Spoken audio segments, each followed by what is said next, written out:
Levantemos, chat. Ó quem tá na tela. Olha lá aí. Boa tarde. E caso vocês não saibam quem é a Maria Isabel que está aqui embaixo, por favor, faça uma breve apresentação. E, inclusive, é uma obrigação moral e revolucionária de todos vocês darem exclamação Bebel e seguirem a camarada em todas as redes. Eu vou começar dizendo que o meu nome não é Maria Isabel.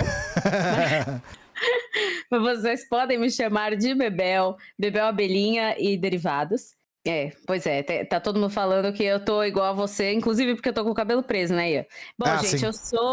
Eu sou apenas uma pobre publicitária que decidiu se envolver profundamente com ecologia e acabei envolvida na ecologia política, fiz meu mestrado nisso, na verdade ainda estou fazendo, porque ainda estou fazendo a pesquisa, e eu falo sobre como esse sistema é profundamente insustentável de todas as formas, de todos os ângulos, e que alternativas nós temos, e que movimentos existem, e como a gente pode combater o caos que a gente está vivendo agora e se encaminhando para ainda mais caos. Certo, então a Bebel tem publicado bastante no TikTok e no Instagram, então a sigam. Hoje mesmo, acho que foi hoje ou ontem, ela publicou sobre a agenda ambiental do Milei. Então vocês sempre podem esperar esse tipo de coisa, né? Unindo ecologia com política, como sempre deveria ter sido.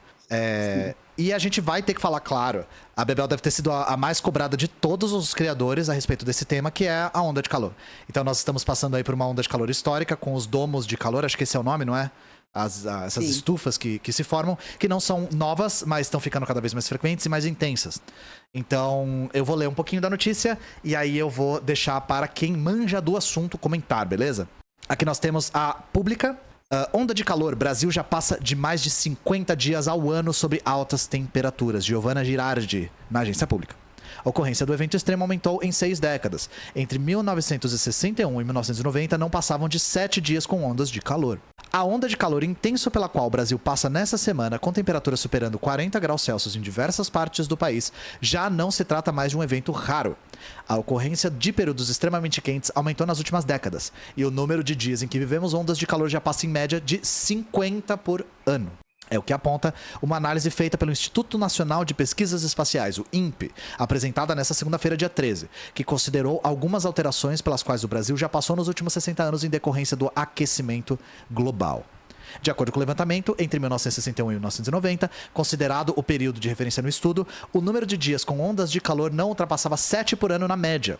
Com o aumento das emissões de gases de efeito estufa e por consequência da temperatura média global, eles saltaram para 20 dias no período entre 91 e 2000, 40 dias na década seguinte, chegando a 52 dias entre 2011 e 2020. Esse aumento da duração das ondas de calor foi observado em todo o país, mas ocorreu de forma mais pronunciada nas regiões norte e nordeste. Aqui nós temos um GIF mostrando o aumento dos focos de calor das regiões com onda de calor ao longo das décadas, e não temos informações ainda entre 2020 e 2023. Eu imagino que esteja ainda pior, porque já tivemos ondas de calor aqui em São Paulo, aqui perto do Paraná, coisa que não está ainda evidente nesse GIF. Então, aqui anomalias de temperatura e aqui temos de chuva também. Maria Isabel, o que você tem a respeito disso? Primeiro, como vocês podem ver, os dias de calor eles vêm aumentando há décadas e décadas. Agora a gente está naquela situação que está ficando um pouco difícil de ignorar. Acho que uma segunda coisa, falar sobre essa questão das chuvas. Este ano foi muito atípico, então se essa análise foi feita sem os dados desse ano, e esse ano foi muito atípico por causa do El Niño. Obviamente afetaria, mas a questão é que essa análise foi feita antes. Então, não é nem que efeitos normais, cíclicos do nosso clima.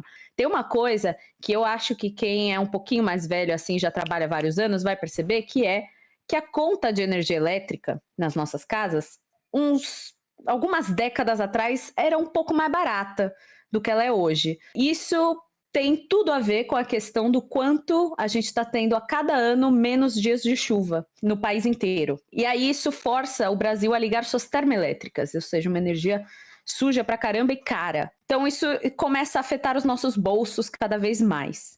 Eu tenho um vídeo, faz algumas semanas, uns meses eu acho que eu postei, que fala sobre calor versus umidade, porque estar a 50 graus a 0% de umidade é a mesma coisa que estar a 32 graus com 100% de umidade. Tipo, a gente não consegue se resfriar quando o ar tá muito úmido. E lá eu mostro uma previsãozinha de, conforme o aquecimento global for acontecendo, como que vai ficar o planeta quantos dias de calor muito extremo vão ter que podem nos matar. Mas como vocês puderam ver, já tá morrendo gente de calor aqui também, agora mesmo. E que essa era a pergunta que você estava tentando responder, né? Que é, quanto de calor precisa fazer para eu morrer? Porque eu imagino que essa é a dúvida. A gente tava pensando em sofrer, mas agora a gente tá pensando em morrer. Sim. Então, eu queria salientar algumas coisas aqui, Bebel, que é... Primeiro, por que você não gosta da expressão ebulição global? Que é uma coisa que eu já vi você criticando. Eu não gosto dessa expressão. Eu entendo quem usa, eu não uso. Por quê? A questão é, essas mudanças climáticas já vêm acontecendo há muito tempo. Elas não começaram a ser estudadas do nada porque alguém teve uma ideia. Elas vêm acontecendo há muito tempo, tem gente morrendo por causa delas há muito tempo, e agora ganhou esse nome de ebulição global, que gera um alarmismo como se fosse um novo fenômeno e não uma coisa que vem sendo estudada há muitas décadas e que ia chegar nesse ponto desde todos os modelos dos anos 60, 70. E as pessoas começam a ficar em desespero, achando que elas vão cozinhar até a morte agora e que não tem mais o que fazer. E eu definitivamente não compro essa visão. Eu acho ela um pouco, extremamente, aliás, fatalista, apocalíptica, desnecessariamente. E assim, gente, falando a verdade, ebulição global foi um recurso retórico nos discursos do relator lá da ONU. Não é que é um novo marco científico de uma nova fase, não sei o quê. Não. Foi um apelido que o fenômeno ganhou, porque agora tá chegando até nos bolsos da classe média o negócio, sabe? Então, enfim, a minha explicação acho que é essa. Sim, e a respeito daquela coisa de dar um prazo de validade pra Terra? Tipo, a gente tem não sei quantos anos, tem mais 5, 10, 20, 30 anos, sei lá. Muita gente gosta de pôr prazos como se o mundo fosse durar um tempo determinado. Tipo, agora que entrou na ebulição global, a gente vai viver entre 3 e 5 anos. Isso não faz sentido nenhum, não tem respaldo nenhum no que a ciência tem dito a respeito. A ciência tem muitos milhares de relatórios. Não existe consenso sobre a reversibilidade do que está acontecendo. Algumas coisas talvez a gente consiga reverter, outras não, a gente não sabe. E existe essa coisa de pôr uma data desmobiliza todo mundo. Porque, gente, primeiro que isso não existe. Não tem essa, daqui a 3 anos vamos todos morrer, vamos todos passar fome. A gente não sabe. Imprevisibilidade é a palavra quando a gente fala de crise climática. A gente sabe que fenômenos extremos vão acontecer mais, mas a gente não consegue mapear eles direito, e acho que esse é um grande problema. E não tem essa também, a gente que vai morrer mesmo e o mundo vai continuar girando. Não, daqui a 3 anos a gente não vai morrer e o mundo vai continuar girando. Tem gente morrendo há mó tempão, vai continuar morrendo gente, esses fenômenos vão levar muita gente, e quanto antes a gente se mobilizar para pará-los, melhor, menos gente vai sofrer. Só que isso já está acontecendo. Não tem essa de temos pouco tempo. E tem uma fubanga numas redes sociais aí, que se diz divulgadora científica, que saiu espalhando isso. Não tem mais o que fazer, agora só resta a gente se cuidar. Gente, não é assim que funciona. Eu não sei como é que essa pessoa ousou abrir a boca na internet para falar isso. A gente é muito resistente a esses discursos desmobilizantes, gente. E por que isso é importante? Esses discursos desmobilizantes vocês vão ver na boca da classe média e da galera mais rica. Por quê? Porque a galera que tá sofrendo mesmo na parte que mais sofre mesmo, porque obviamente vocês sabem que a mudança climática afeta de maneira desproporcional quem é mais pobre. Essas pessoas não têm escolha se não lutar. Tá? Exato. As pessoas já estão morrendo. Elas não têm escolha. Elas não podem sentar no sofá debaixo do ar-condicionado e falar: putz, agora a gente tem que não fazer mais nada, e porque não é assim, tá? Não é assim. A gente tá do lado de quem não tem escolha de não lutar, e a gente, como marxista, sempre tenta mobilizar as pessoas, porque a gente é capaz sim de fazer o que for possível fazer, tá bom? Sim. Esse discurso desmobilizante, ele não serve pra ninguém, tá? E convido vocês a imaginarem se os povos indígenas agora sentassem e falassem: puxa, perdemos, que pena, né? Pois é. Vocês acham que ia ser top, assim, que não ia afetar em nada? Já tá perdido mesmo? Ou uma mãe na Líbia que perdeu 3 filhos naquelas enchentes horríveis, sentar e falar: não vou fazer mais nada mesmo, dane-se, já vamos todos morrer. Não é assim, gente. Exatamente. Quem fala já vamos todos morrer é quem tá de boa, quem tá debaixo do ar-condicionado. Quando a gente tava conversando com a Mainara sobre a Palestina, ela falou isso. Ela falou: ninguém morre quieto. As pessoas da Palestina vão resistir até ter o último palestino vivo. Porque ninguém morre quieto. E essas pessoas já estão sofrendo e já estão morrendo. E não vão morrer quietas. Então, assim, no lugar de ter discursos fatalistas, vamos se mobilizar, vamos se organizar. Se nada te radicalizou, pelo menos isso deve te radicalizar, a mudança climática. Porque isso vai afetar todo mundo. E e se você tem um mínimo de empatia, já está afetando quem é mais desprivilegiado, tá bom? Tá, vamos falar sobre outras coisas que aconteceram ao redor do Brasil. Também uma matéria aqui da Agência Pública. Giovana Girardi de novo aqui na Agência Pública. De falta de luz em São Paulo, as fumaças em Manaus. O ano mais quente em 125 mil anos.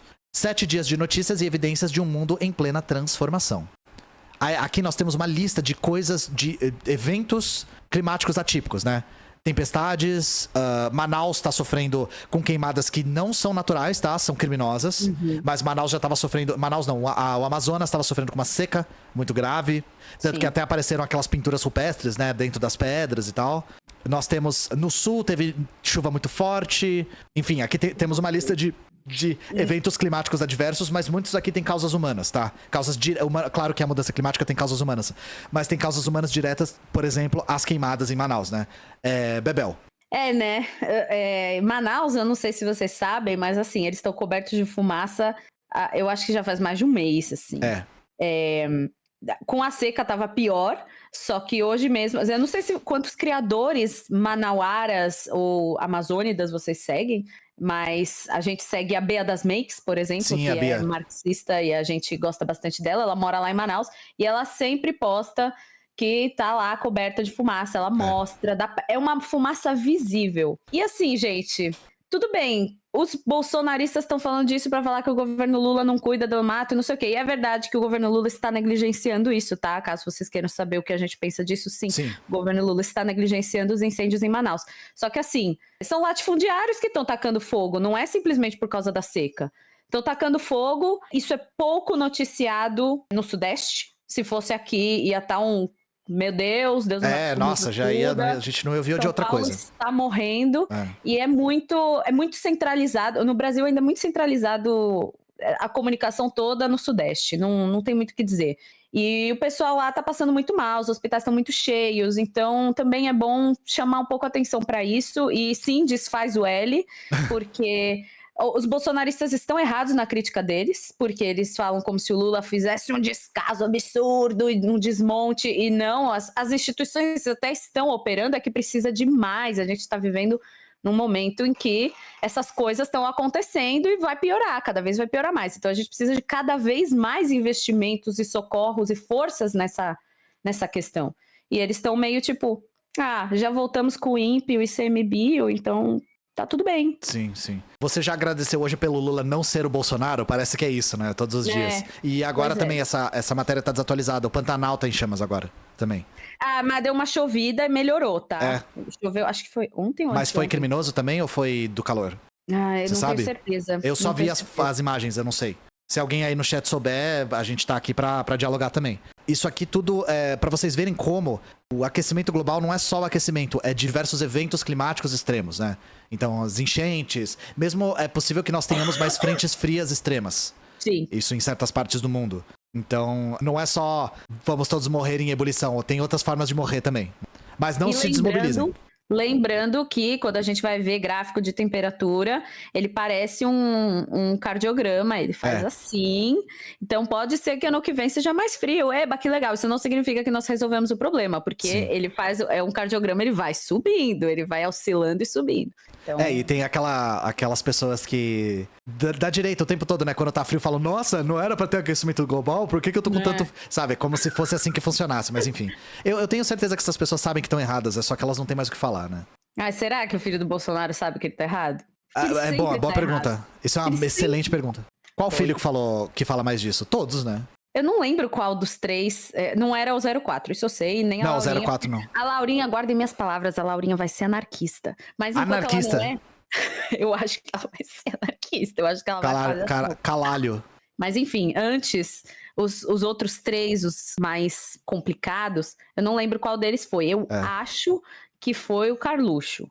Que tem o Flavinho Desmaio, o Bananinha e o Cabeça de Nós Todos, né? Deixa eu pegar a notícia. Vamos lá. Isso aqui entra na categoria notícias que a gente já sabia que existiam, mas a gente sempre vai falar sobre porque é importante. O 1% mais rico do mundo emite a mesma quantidade de poluição que 5 bilhões de pessoas. Sabe uma coisa que a Bebel falou e que nunca mais saiu da minha cabeça e eu tenho usado muito pra explicar certas coisas de mudanças climáticas pras pessoas? Você falou assim, Bebel, sabe quem tem um estilo de vida extremamente sustentável? Gente pobre. Sim. gente pobre é muito sustentável. Gente pobre gera pouco lixo, come pouca carne, emite pouco gás de efeito estufa. Então, assim, pra corroborar com o que a Bebel falou, a proporção, quando a gente vê, a gente não acredita, né? Em 2019, as emissões de CO2 do 1% mais rico da população mundial chegou a 16% das emissões totais do planeta. Revela novo relatório da Oxfam, Igualdade Climática, um planeta para os 99%. Só que, na real, que essa notícia não é muito o que parece, né? Porque ela dá umas explicações um pouco tortas, não é, Bebel? Sim. Pra gente não ficar lendo aqui, o que ela diz? Essa notícia, ela coloca... No da Oxfam tá um pouquinho menos, mas lá na Folha tava colocando como se fosse só uma questão do estilo de vida deles, que é também, tá? Não vamos excluir isso, mas o que mais essas pessoas impactam é que todos os investimentos deles, todas as empresas deles, todas as sustentações das fortunas são emissoras absurdas de carbono, né? Eles comandam tudo, na verdade. Inclusive, num livro que eu tava lendo, nossa, até deu um nó na minha cabeça, porque a menina tá descrevendo como que o mercado financeiro influencia para que a gente não consiga parar de emitir carbono e não consiga diminuir as emissões. E ela fala dos algoritmos da BlackRock, tem um monte de coisa, é uma malha assim, gente, é super complicado. Mas a culpa é deles, tá? Caso você esteja pensando em, sei lá, vender o seu carro para pegar 5 ônibus para ir trabalhar, talvez não precise, tá? Não é que seu carro não tenha impacto, mas assim, perto disso, realmente assim, 0% de culpa. E isso que a Bebel falou, ela tinha separado essa notícia pra gente falar, e aí eu me deparei com essa maravilha aqui. Jatinho de Taylor Swift. Cantor está no topo da lista de celebridades que mais poluíram o ar. Gente, a onda de calor no Brasil é culpa da Taylor Swift. Então, isso aqui é muito ruim porque tá desviando o foco, gente. Faz parecer que as coisas de uso pessoal que são responsáveis por uma mudança tão drástica. Não é, é indústria, gente. É indústria, é latifúndio, é agronegócio. Então, por isso outro tudo lado, Diga. A Taylor Swift tem 2 aviões e ela aluga eles. Ela usa eles pra girar também, fazer dinheiro. Então, Então, ela sim. consegue extrair capital, mas não são 2 aviões da Taylor Swift que emitem eu tenho certeza que as companhias aéreas, a American Airlines, se é que existe essa companhia, nem sei. Existe. Emite muito mais do que a Taylor Swift, tá? Eu acho que não faz tanta diferença assim. Também a gente vê, eu vi um pessoal aí no chat, eu quero te perguntar, eu não consultei com você se eu posso perguntar isso antes, tá, Bel? O que tá rolando com a Greta Thunberg agora?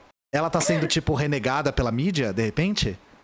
Porque ela tinha muito essa retórica de eu só viajo com um navio de 0 emissão, que é um negócio tipo, nossa, parabéns, né? Não, mas a Greta, ela começou a se envolver com os movimentos decrescentistas lá da Europa, que eu acho eles meio bobos, né? Porque eles têm essas coisas de fazer umas ação direta, de ficar... europeu, né? Sei lá. Mas o discurso dela virou uma coisa um pouco mais estrutural. E ela parou de ser convidada para os eventos da ONU, para a COP, para tudo. Ninguém tá falando dela. A última vez que falaram dela foi que ela foi presa porque ela estava numa manifestação lá na Alemanha, que inclusive um monte de colegas meus estavam também.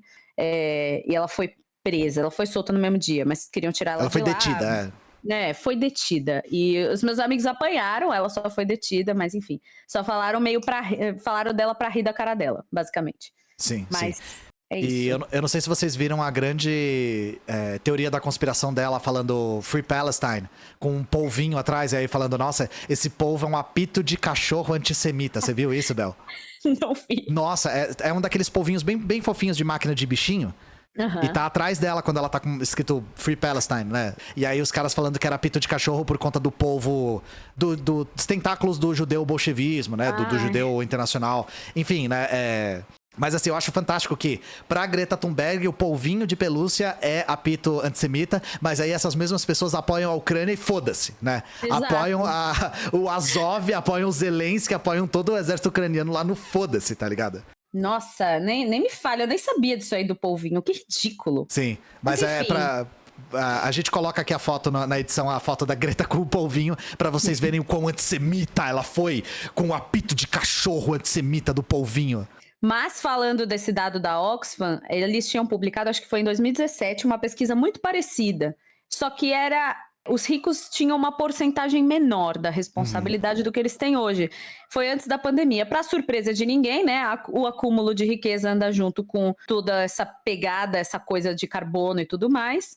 Andreas Malm sempre nos disse, né, que o capital é fóssil, não tem o que fazer. Então, veio aí, né, piorou.